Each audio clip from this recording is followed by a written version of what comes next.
सत्संग यहां आने से जन्मों जन्मों के पाप कर्म कट भी जाते हैं और पता भी नहीं चलता।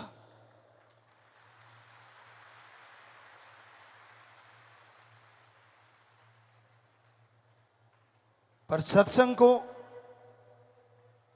शांति से चुपचाप लगन से सुनना चाहिए। जो सत्संग में शोर करते रहते हैं वो खाली ही जाते हैं, उनके पल्ले कुछ नहीं पड़ता। सत्संग तो उन्हीं को फल देती है जो भावना से सुनते हैं और अमल करते हैं।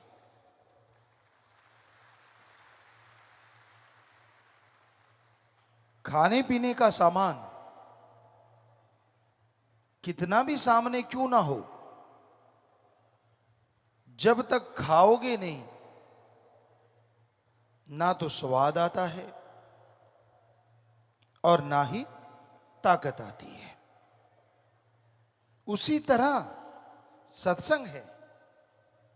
खाना यानी सत्संग सुनना, निगलना यानी अमल करना। पहले सुनो और फिर अमल करो तो सत्संग का फल 100% मिला करता है।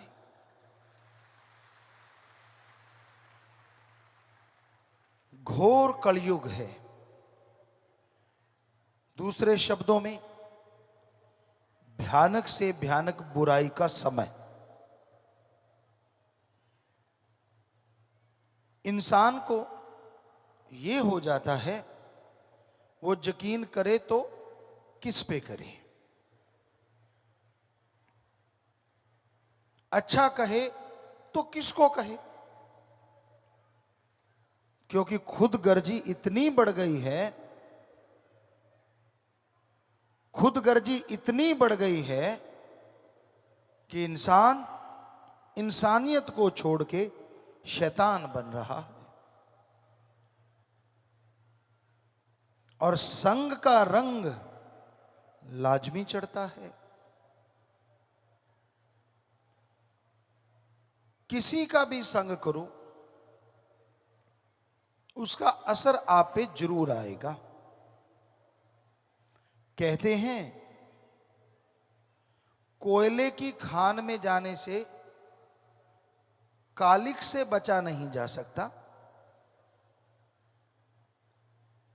नमक की खान में जो जाते हैं वो नमकमय जरूर हो जाते हैं।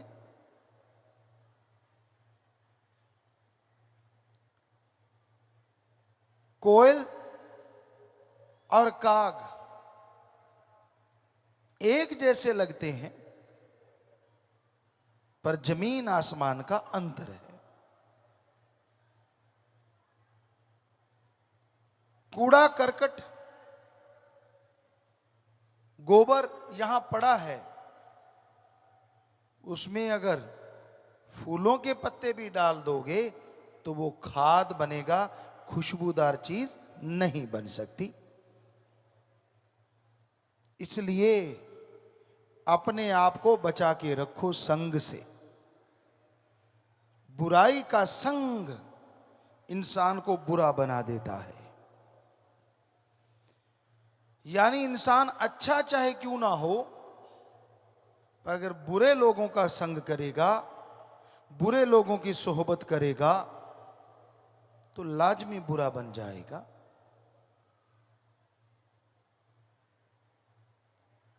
कड़वा पानी, खारा पानी धरती से निकलता है, कितनी भी चीनी डाल लो वो कड़वापन त्यागेगा नहीं। और दूसरी तरफ गंगा जल में कितनी बदबूदार शराब डाल दो वो गंगा जल ही कहलाता है।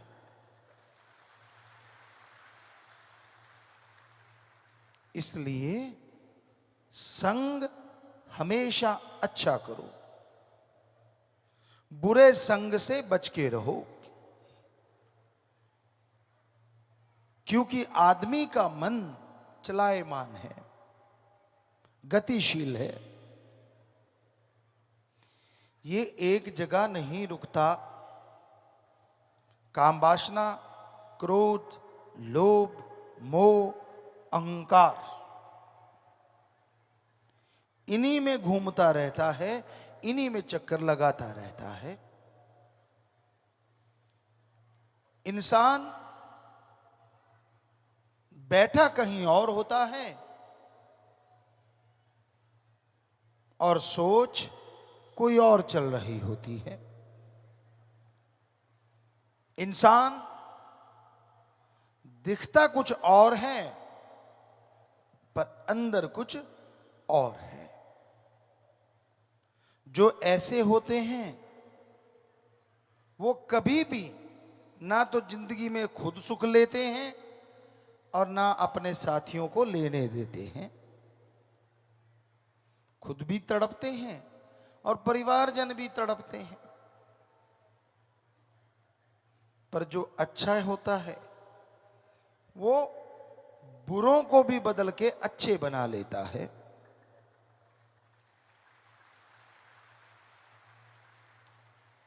इसलिए संग सोहबत हमेशा अच्छे लोगों की करो। पर आजकल लोगों को चस्का बहुत पड़ा हुआ है। सामने दो लोग बातें करते हैं और तीसरे जो दूर से देख रहा उसे होता है यार मुझे पता चलना चाहिए वो कर क्या रहे हैं। और कईयों को आदत होती है, कमरे में कोई बात कर रहा है, उसका कान कमरे के गेट पे लगा हुआ है, अंदर क्या चल रहा है।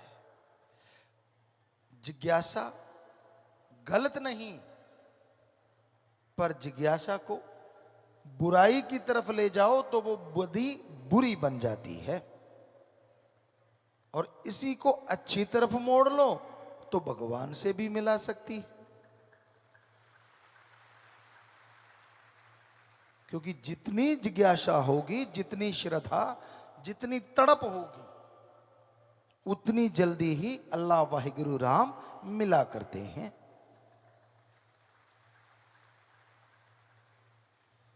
बिना तड़प के गाते रहो, बोलते रहो, सुनाते रहो। हमने सभी धर्मों में देखा,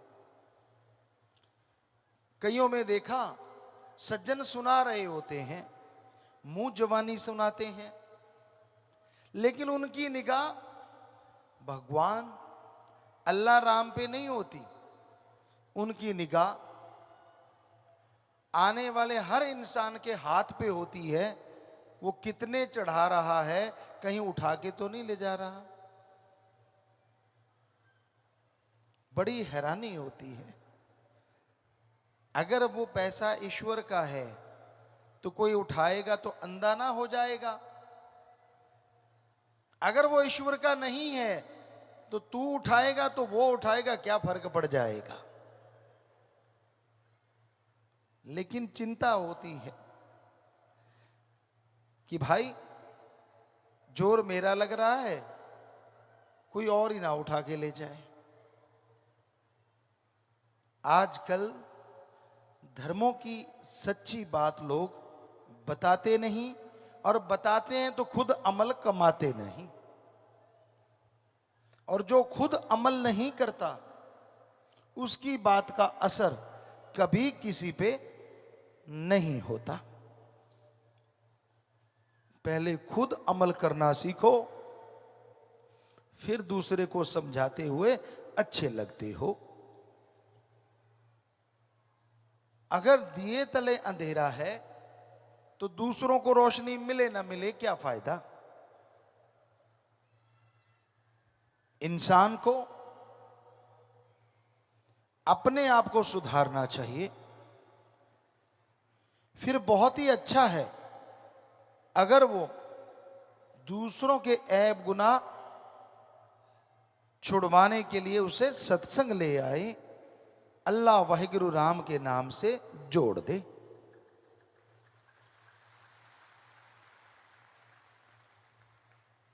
वेद ग्रंथों में लिखा है, इस कलयुग में बुरे कर्म करने वाले को अगर आप अल्लाह वाहिगुरु राम से जोड़ोगे, उसकी बुराइयां छुड़वा दोगे, तो जिस तरह कोई कटते हुए जीव को, गऊ को बुच्चड़ खाने से बचा लेता है, उससे हजारों गुना पुण्य आपको मिलेगा।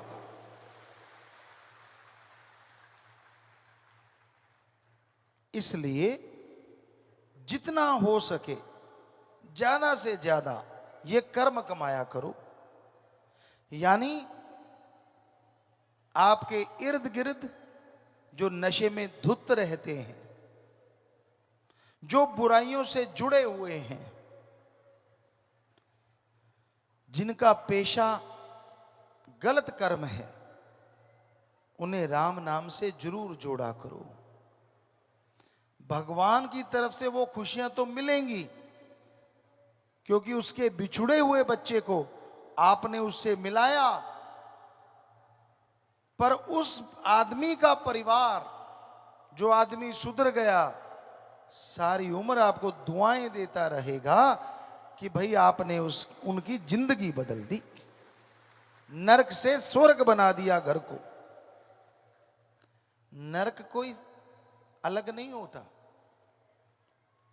यहां नशा करते हैं या मांस खा खा के हड्डियां इधर उधर फेंकते हैं या उल्टियों के तालाब बन जाते हैं, वही नरक होती है। और कहां वहीं पे खुशबू होती है, अल्लाह वाहिगुरु राम के नाम की चर्चा होती है, बड़े छोटों का प्यार और छोटे बड़ों का सत्कार करते हैं, यही स्वर्ग होता है। अगर यहां नरक भोग रहे हो तो अगले स्वर्ग की उम्मीद ना करो। अगर यहां स्वर्ग बन गया तो अनामी की उम्मीद करो, ताकि आवागमन खत्म हो जाए।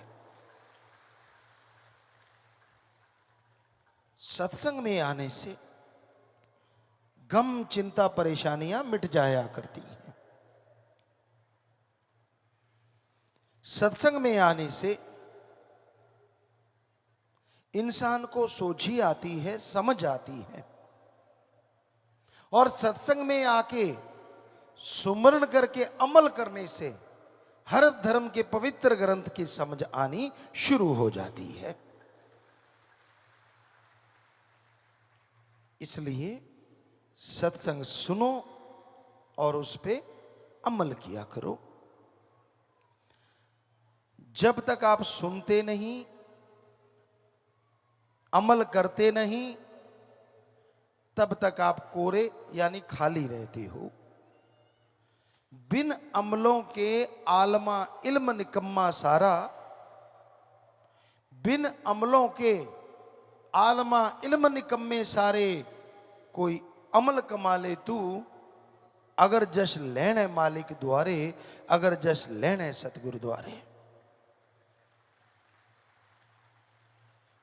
तो संग अच्छा करोगे तो समझ आएगी।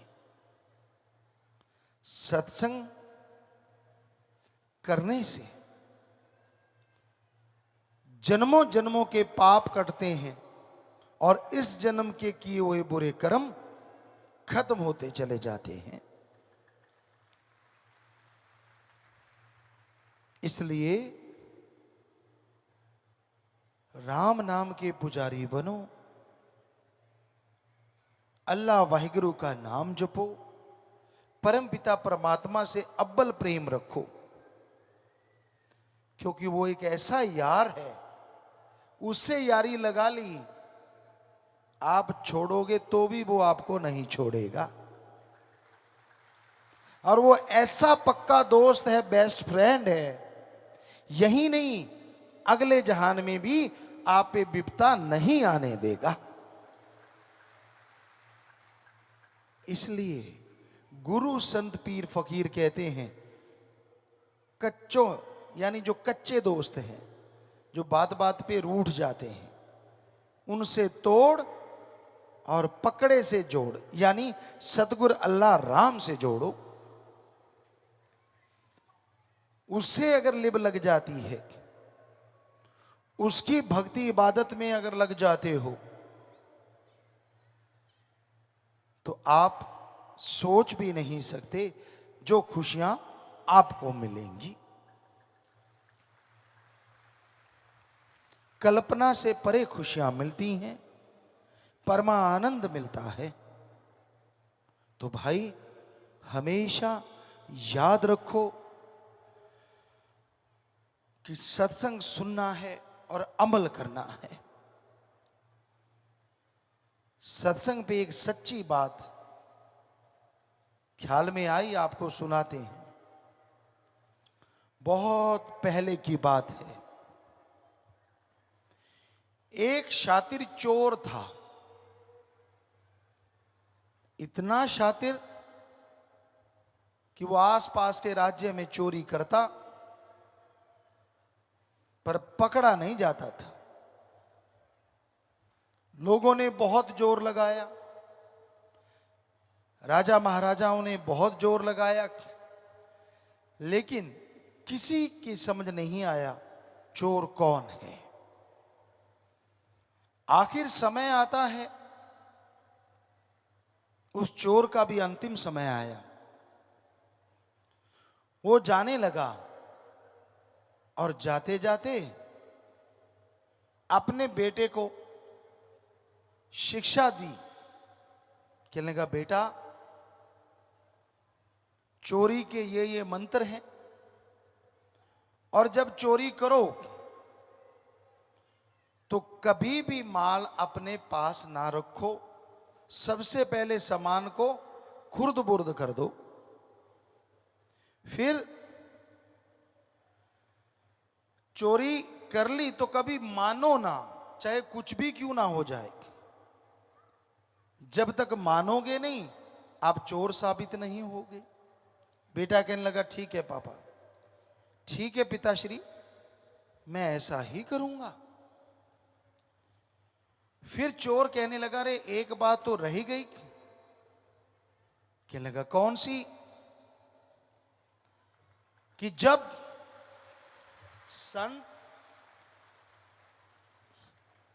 संत पीर फकीर की कहीं सत्संग हो तो उसमें मत जाना। अगर चले भी गए तो संतों की बात कभी ना सुनना। चोर का बेटा कहने लगा, ठीक है पिता, और वो चोर मर गया। अब चोर के बेटे ने चोरियां शुरू कर दी, पकड़ा नहीं गया। लेकिन एक दिन बादशाह का खजाना हीरे जवाहरात चुरा के भाग रहा था, तो सैनिकों की निगाह में आ गया। सैनिक पीछे पड़ गए, वो भाग रहा है। भागते भागते उसने देखा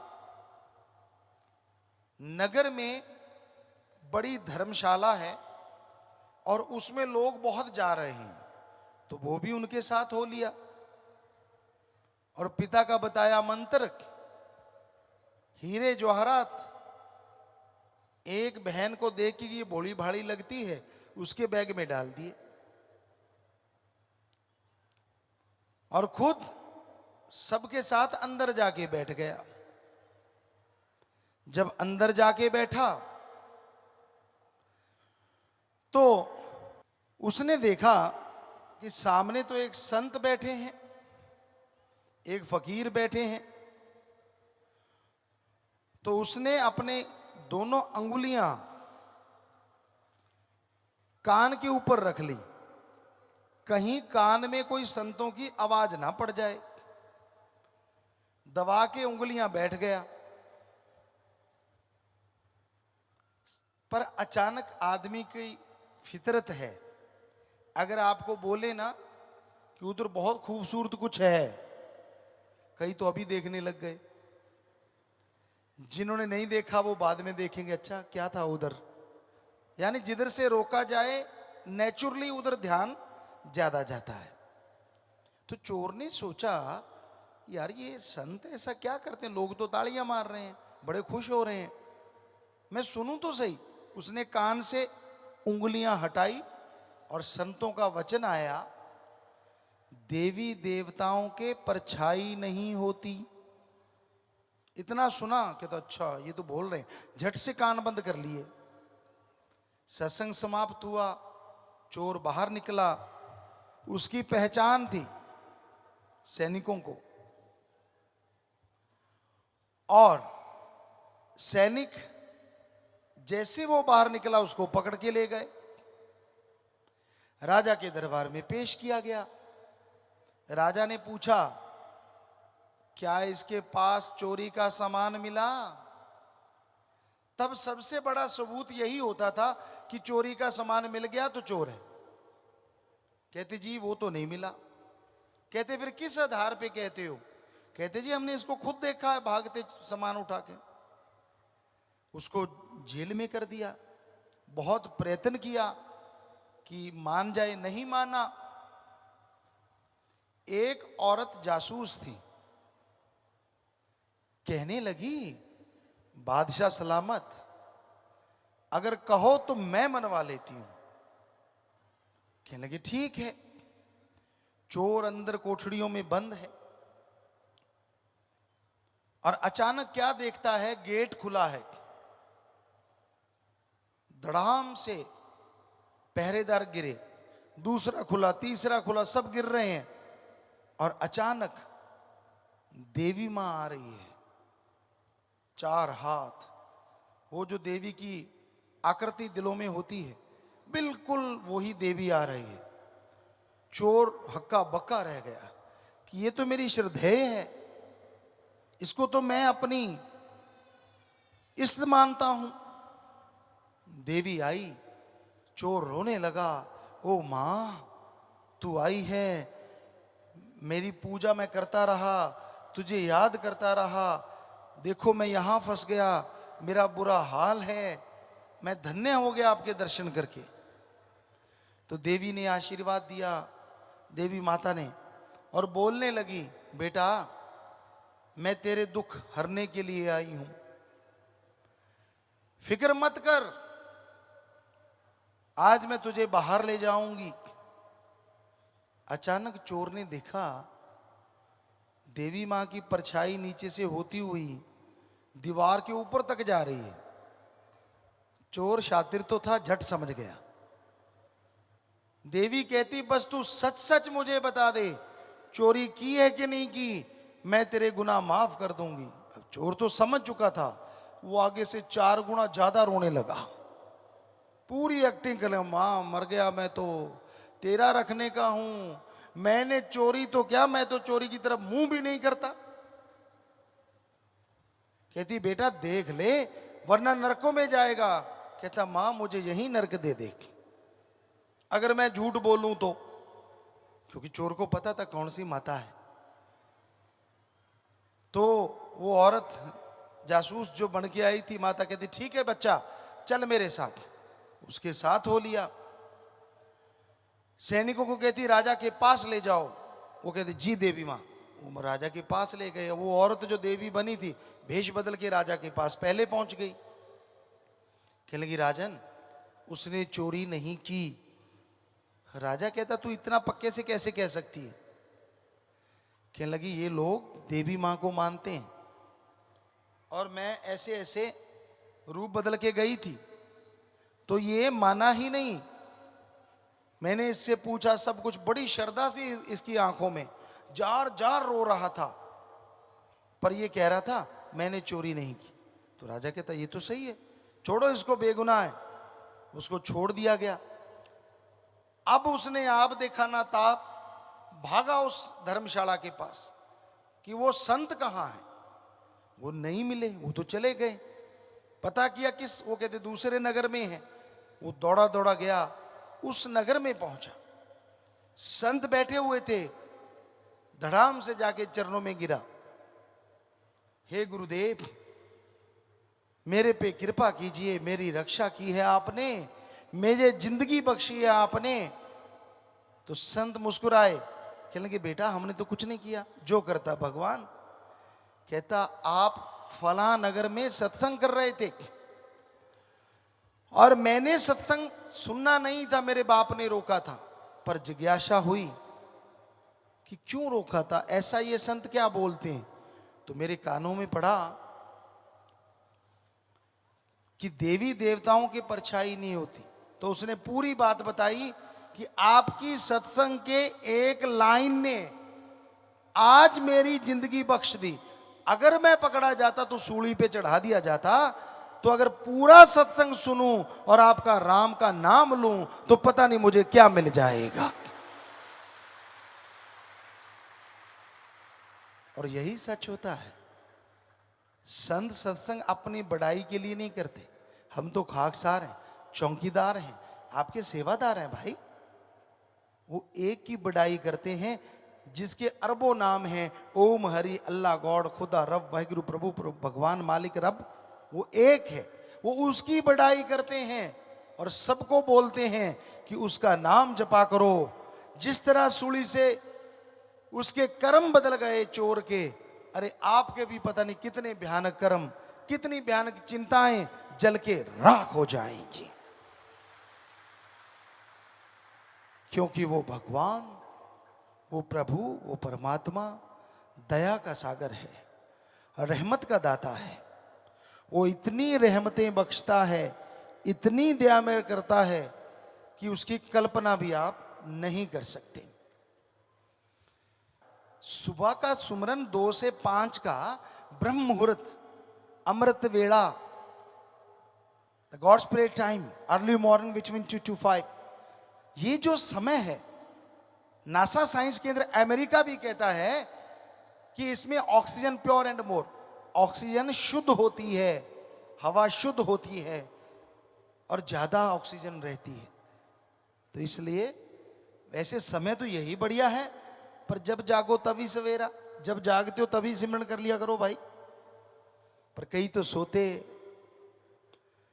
रात के 2 बजे स्कीम शुरू होती है कि सोएं क्या, 3-4 बजे जाके सोते हैं और सूरज बेचारा चीखे मारता है तब जाके उठते हैं, यानी दोपहर हो जाती है जब।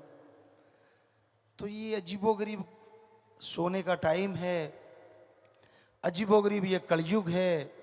हमने तो कह के देख लिया बच्चों को, मतलब ही नहीं कि बदल जाएं। बारे शाह ना आदत जांदियां जी, भावे कट्टिए पोरियां पोरियां जी।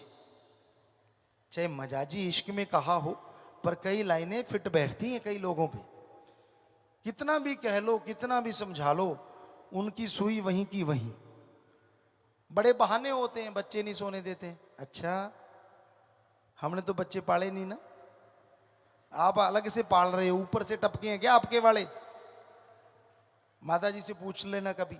हम बच्चे हमारे भी तो थे, लेकिन सही 7 बजे सारे खाना खाते थे, वो भी खाते थे। 9 बजे सब लोग सो जाते थे, वो भी सोते थे। 4 बजे हम लोग उठते थे, 5 बजे सुबह वो उठ जाया करते थे। आपके वाले कोई एलियन है क्या जो ऊपर दुनिया से आए हैं? नहीं, सोना खुद ने गलत होता है और दोष बच्चों को। जब उसको सोने ही नहीं दोगे बेचारे को, क्योंकि आपको होता है मैं जब सोऊं तब वो सोए, टाइमिंग सही रहे, तो ये गलत काम ना करो, बच्चों को भी बिगाड़ते हो, खुद भी बिगड़ते हो। सो सही टाइम पे सोया करो, सही टाइम पे उठा करो। अच्छे हैं जो बच्चे सही टाइम पे उठते हैं, क्योंकि आयुर्वेदा कहता है रात का भोजन सूरज रहते रहते करो तो बेस्ट है। बैक्टीरिया वायरस नहीं होते, साइंस को चैलेंज करते, चाहे आप जाके पढ़ लो, साइंस में भी यही मिलेगा जो आयुर्वेदा में लिखा है। क्योंकि जैसे जैसे रात बढ़ती है बैक्टीरिया वायरस भी बढ़ते हैं। पर आज वालों का तो डिनर ही होता है 12-1 बजे। चक्कर तो ये है ना, रात की रोटी तो किसी को आती ही नहीं, डिनर गांव वाला कहते कहते ले अनपढ़ गवार। तो सुबह लोग जल्दी इसलिए लेते थे कि सुबह दूध ताजा निकलता था और उसको जल्दी जल्दी ले लेते थे। दूध अगर बिना उबाले घंटा, 2 घंटे, 3 घंटे पड़ा रहे तो उसमें बैक्टीरिया, वायरस बढ़ जाते हैं। उसको जहां तक हो निकलते ही जल्दी से पियो, अदरवाइज उसको उबाले देके रखो ताकि वो चीजें उसमें पनपे ना, ये जरूरी होता है। पर कई कुड्र साहब होते हैं, वो कच्चा ही रख लेते हैं और फिर बीमार होते रहते हैं, कभी पेट खराब, कभी उल्टी आ गई, कभी कुछ हो गया। तो फिर कहते यार दूध में कुछ डाला तो नहीं? डाला नहीं, तूने डलवाया है। तो इसलिए ये चीजें ख्याल में रखनी चाहिए। तो सत्संग में आपको दुनियावी चीजों का भी मुफ्त में ज्ञान मिल रहा है भाई। होना तो रूहानियत का चाहिए, पर परमपिता शास्त्र नाम श्याम मस्तान जी दाता ने आपकी दुनियादारी भी तो देखनी है ना। तो ये 100% आप अमल कर लो, अगर फर्क ना लगे तो कहना। ये जो डिनर है, उसको डिनर को जो आपकी इवनिंग टी होती है ना, उसमें ले आओ, और इवनिंग टी को थोड़ा सा बैक गियर पीछे ले आओ। पढ़े लिखों की इवनिंग टी होती है 5 बजे, 6 बजे, तो आप 7 बजे शायद दिन छिपता होगा, या 6 बजे जब भी है, 7 एक करीब, तो उस समय खाना खा के देखो। और सोने से पहले अगर फ्रेश दूध थोड़ा सा ले लिया जाए तो डाइजेस्ट के लिए, शरीर के लिए, बॉडी रिपेयर के लिए सबसे बेस्ट होता है, ये कहता है आयुर्वेदा। सो भाई, आप उस परमपिता परमात्मा की औलाद हो, और जो उसकी औलाद है वो फकीर की औलाद पहले होती है। इसलिए माँ बाप को अपने बच्चों का फिक्र होता है, हमें आपका फिक्र है, चाहे सफेद दाढ़ी है आपके, चाहे काली है, हमें आपका फिक्र है। आपको कोई रोग ना लगे, आपको कोई परेशानी ना आए, आपको कोई टेंशन ना आए, आपको कोई तकलीफ ना आए, हमेशा यही ख्याल रहता है। आप कोई गलत कर्म ना करें जो आगे भोगने पड़े आपको। इसलिए सत्संग में हर तरह की बात आपकी सेवा में अर्ज करते रहते हैं।